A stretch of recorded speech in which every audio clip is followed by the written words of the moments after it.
Welcome to the Explainer. Hey everyone, so for this explainer, we're diving into a special re-edit of the awesome Sip&Talk podcast, sponsored by Micky.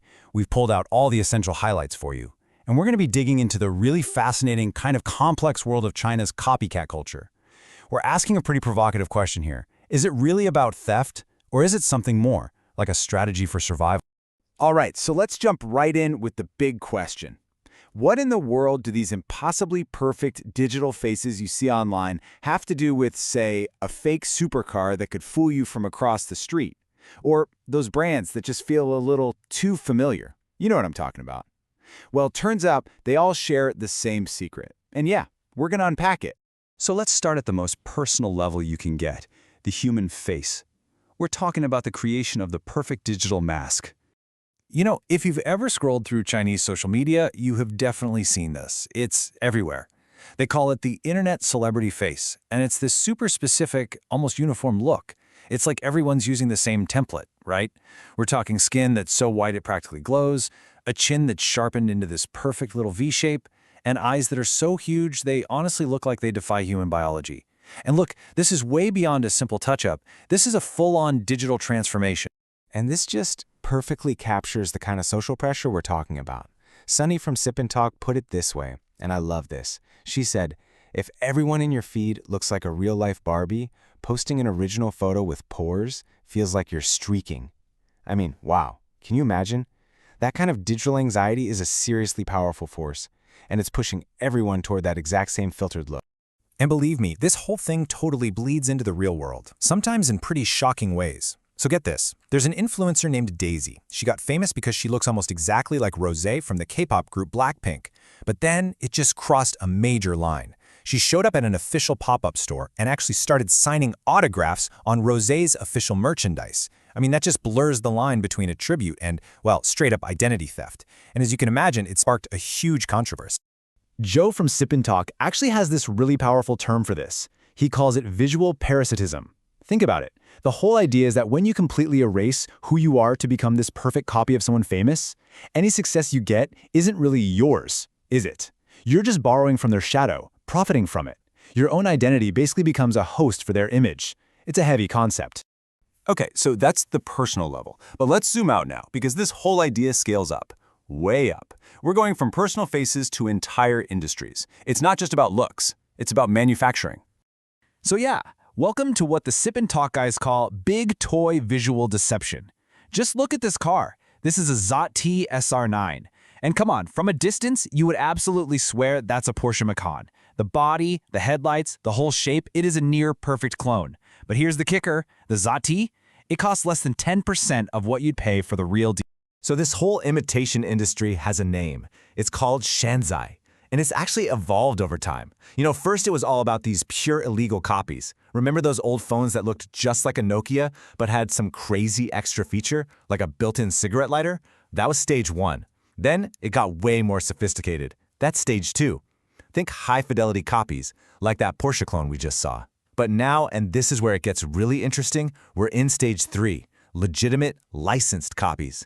Like Xiaomi makes this electric go-kart that is officially co-branded with Lamborghini. No joke.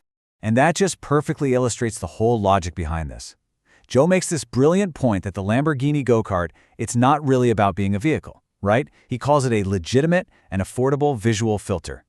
Its whole purpose isn't to break records on a racetrack. Its purpose is to look incredible in your Instagram post. It's selling the look of luxury, not the actual performance or experience. So let's really nail down this term, Shanzhai. You'll often hear it translated as just copycat or counterfeit, but honestly, that really doesn't do it justice. It's so much more than that. You have to think of it more like a pragmatic, grassroots survival strategy. It's all about moving fast, imitating, adapting, and sometimes it's a way of thumbing your nose at the big established global brands and their crazy high prices. But why? Why is this strategy so common? Well, to really get it, we have to dig into the deep-seated cultural logic that's driving all of this. And it boils down to something you could call a culture of no mistakes. Okay, just look at this breakdown right here. On one side, you've got animation. It is super risky, right? It costs a ton of money, you have no idea if it'll work, and if you fail, you could lose everything.